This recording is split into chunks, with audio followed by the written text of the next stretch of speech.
Hello friends, welcome to our game talks. अक्सर हम सुनते हैं कि हमें अपने सेविंग अकाउंट्स में पैसे रखने चाहिए, लेकिन आज इस वीडियो में हम बात करेंगे कि आपको अपने सेविंग बैंक अकाउंट्स में पैसे क्यों नहीं रखने चाहिए, और आपको बताएंगे कि आपके पास और कौन कौन सा विकल्प है पैसे जमा करने का, इन्वेस्ट करने का, पैसों को बचाने का। तो चलिए शुरू करते हैं। तो जैसे कि हमने पहले कहा, हम सबसे पहले बात करते हैं कि हमें अपने सेविंग अकाउंट्स में पैसे क्यों नहीं रखने चाहिए।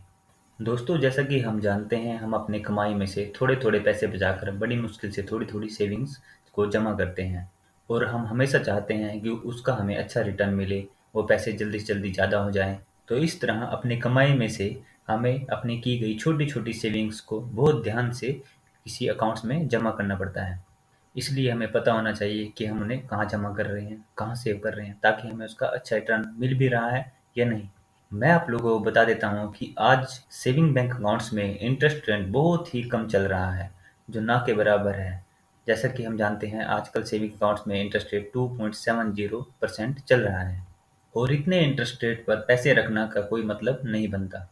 इसलिए बैंक की और भी बहुत सारी स्कीम्स हैं जहां हम अपने पैसों को जमा करके रख सकते हैं, जहां हमें बहुत ही अच्छा इंटरेस्ट मिलता है। इसलिए हमें सेविंग अकाउंट में पैसे नहीं रखने चाहिए। और ऐसी बात नहीं है कि हम दूसरी स्कीम्स से पैसे को कभी भी विड्रॉ नहीं कर सकते। ये फैसिलिटी हमें बहुत सारी स्कीम्स में मिल जाती है। तो इसलिए ज़रूरी नहीं है कि हम अपने बचत को सेविंग अकाउंट्स में रखें। तो अब हम बताएंगे आपको कि आप कौन-कौन सी स्कीम्स में अपने पैसे को रख सकते हैं, जहां आपको अच्छा इंटरेस्ट मिलेगा बजाय सेविंग बैंक अकाउंट्स के।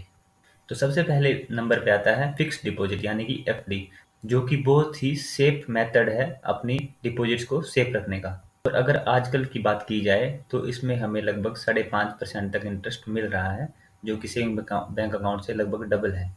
तो हम एफडी में भी अपने अमाउंट को सेफ रख सकते हैं किसी भी बैंक में, और वो आसानी के साथ क्रिएट हो भी जाती है। फिक्स्ड डिपॉजिट हम बैंक में जाके भी खुलवा सकते हैं, और इसको हम अगर ऑनलाइन बैंकिंग यूज करते हैं तो वहाँ से भी बना सकते हैं। दूसरा हम बात करेंगे रिकरिंग डिपॉजिट यानी कि आरडी की। उसमें भी हम अपनी सेविंग्स को रख सकते हैं। उसमें भी हमें इंटरेस्ट लगभग 5 से 6% मिलता है, जो कि सेविंग बैंक अकाउंट से कहीं ज़्यादा अच्छा है।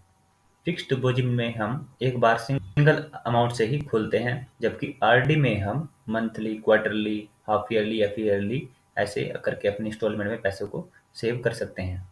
तीसरा ऑप्शन है पीपीएफ का, यानी पब्लिक प्रोविडेंट फंड। उसमें भी हम अपनी सेविंग्स को रख सकते हैं। उसमें भी हमें अच्छा इंटरेस्ट मिलता है, 7 से 8%। लेकिन उसमें हम विड्रॉल नहीं कर सकते, क्योंकि उसमें कुछ लिमिट्स हैं। उसमें हम 15 साल के बाद विड्रॉल कर सकते हैं।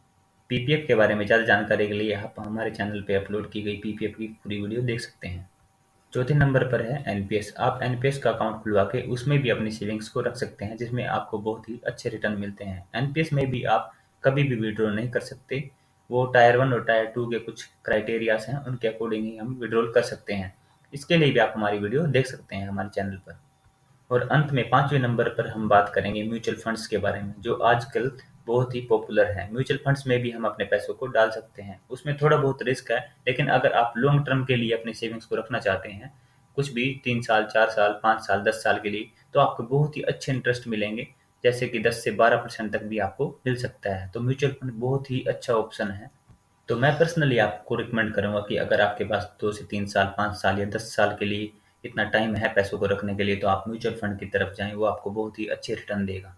तो इस तरह बैंक से जुड़ी हुई कोई भी जानकारी जानने के लिए आप हमें कमेंट ज़रूर करें।